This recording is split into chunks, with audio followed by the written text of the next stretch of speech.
Yeah, we've realised we've got a little bit of a problem. The belt that went yesterday was the alternator belt, and when we left Cornwall I checked and we had 4 alternator belts as spares, so I thought that was more than enough. 1 gone yesterday, 3. When we were actually looking through the belts though, one of them was an old belt that had been shoved back in the package. So in fact we've only got 2 alternator belts left. Now that ought in theory to be enough, but there are no Volvo Penta dealers on the west coast of Scotland, on the Hebrides, on the outer islands where we're going. And the last thing we want to do, for sake of a belt, is end up being stranded and have to be towed in. So we're trying to find another alternator belt. The nearest dealer I spoke to last night, he checked his stock this morning, he sold all these belts 2 days ago, hasn't got any in stock. There are 2 other Volvo Penta dealers in Northern Ireland. We're trying them now in the desperate hope that we might get belts. Otherwise, we're going to have to keep going, but it's not an ideal situation.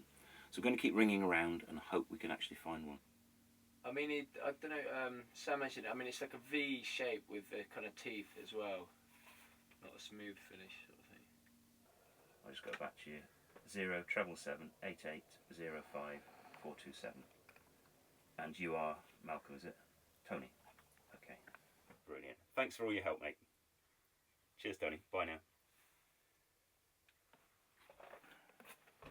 Had a crafty idea there, John?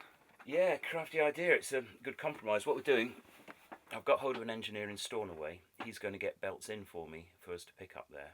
So fingers crossed, if on the belts we've got we can get to Stornoway, we've then got backup. I mean, hopefully we won't need them at all, but yeah, so there'll be belts there waiting for us in Stornoway.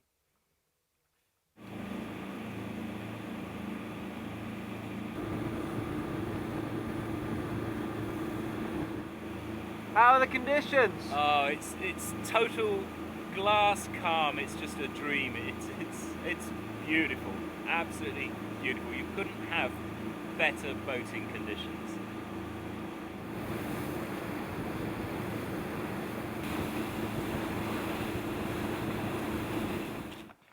Just coming to Ballycastle on the very northern tip of Northern Ireland, just south of Rathlin Island. Fuel is going to be the big issue for us for the rest of the trip now. So we're just topping up. We probably only need 100 litres or so, but every little bit's going to help, because from now on up fuel is so scarce and so difficult to get all the way up to, until we get the Hebrides really. So just a safety measure, just topping up.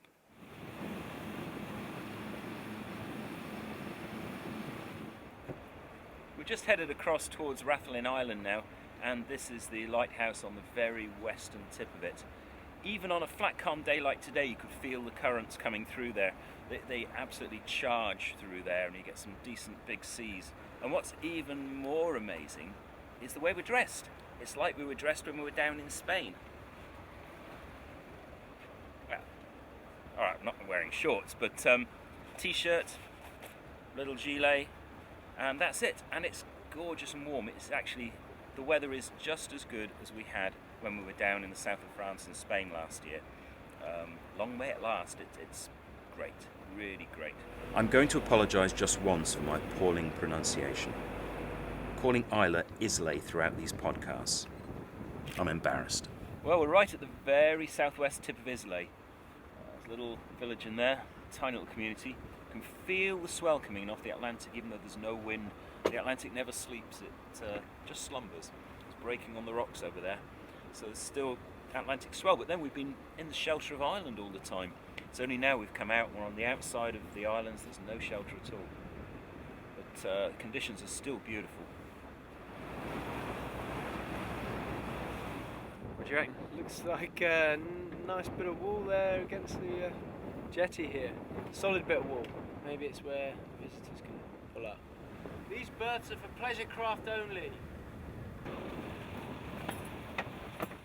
Well, we've landed on Colonsay and we're going to stay here for the night. It's a beautiful island. All you can hear is the sheep. So calm, so tranquil.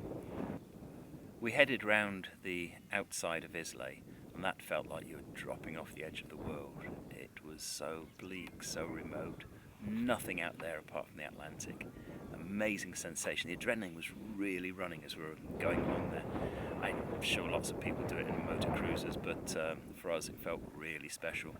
And then we've come in here for the night. We were planning to go further, but we didn't want to rush it, so we just thought, come in here, take a bike ride around the island, and then it looks like Thursday night, 9 o'clock, is pub quiz and local pubs, so I think we'll be joining in. But it's a great, great landfall. I'm so happy we stopped here.